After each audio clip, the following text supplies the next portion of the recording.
નમસ્કાર મિત્રો, વિડીયોમાં તમારું સ્વાગત છે। જી હા મિત્રો, અત્યારે હાલના સૌથી મોટા અને ચોંકાવનારા સમાચાર સામે આવી રહ્યા છે। તો મિત્રો, હાલ તમામ માતા પિતાઓ થઈ જજો સાવધાન। રાજકોટમાં રૈયા રોડ પર શનિવારે સવારે એક સગીર કાર ચાલકની બેદરકારીના કારણે ગંભીર અકસ્માત સર્જાયો હતો।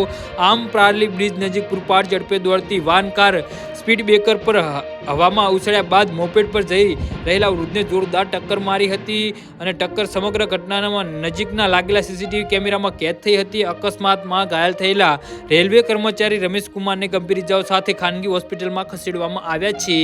જી હા મિત્રો, ખાસ કરીને માથાના ભાગે ગંભીર ઇજાઓ પહોંચી હોવાનું જાણવા મળ્યું છે અને તેમની સારવાર ચાલી રહી છે। પ્રાથમિક તપાસમાં સામે આવ્યું છે કે કારમાં કુલ 5 સગીર સવારો હતા।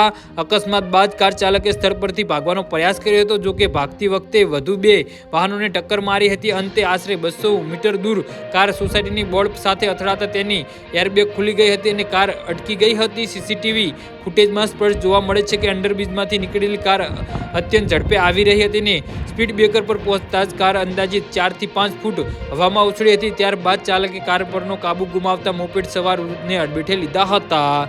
જી હા મિત્રો, તો આના વિશે તમારું શું કહેવું છે તો નીચે અમારી કમેન્ટ બોક્સમાં જરૂરથી જણાવજો અને અમારી યુટ્યુબ ચેનલને સબસ્ક્રાઈબ કરવાની ભૂલતા નહીં।